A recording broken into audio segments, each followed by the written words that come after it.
good news this week. The government's latest inflation report showed that prices came down for used cars and trucks, apparel, and especially airline tickets. CBS's Chris Van Cleve shows us some of the deals. Falling fares down nearly 8% in July. I feel like it went up and now it's going back to like normal prices.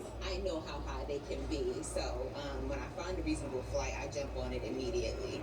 Some big savings on flights to San Diego, now $230 cheaper on average than the May peak. Hawaii is down $154. Even flights to Prague could cost you about $300 less. Prices about a month ago were ridiculously high. To find a deal, Renanda Young and her mom took a ridiculous detour, driving more than 100 miles to save nearly $400. They flew from Eugene, Oregon to Burbank, California instead of Portland to Los Angeles. It still cost her double from last year. They were close to reasonable.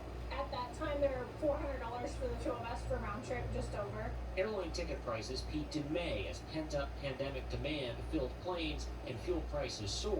What's the sweet spot if you're looking for a deal? If you're looking for a deal on airfare, now is the sweet spot. Haley Berg tracks airfare for travel site Hopper.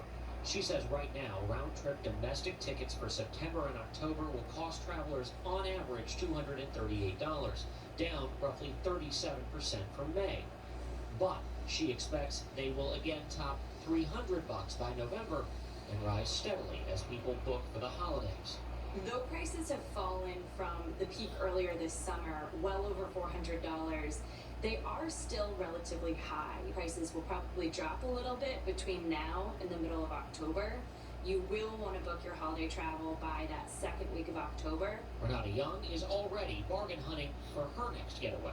With the prices coming down on airline tickets, I'm actually anticipating us traveling some more in the next year than what I had initially planned for our travel budget.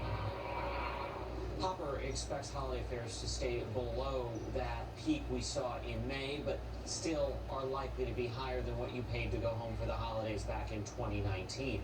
Best bets for finding a deal: shop early and shop around. Be flexible with your travel dates and times. And even as you saw in the story there, what airport you fly out of can save you big. Chris Van Cleve, CBS News, Raleigh, North Carolina.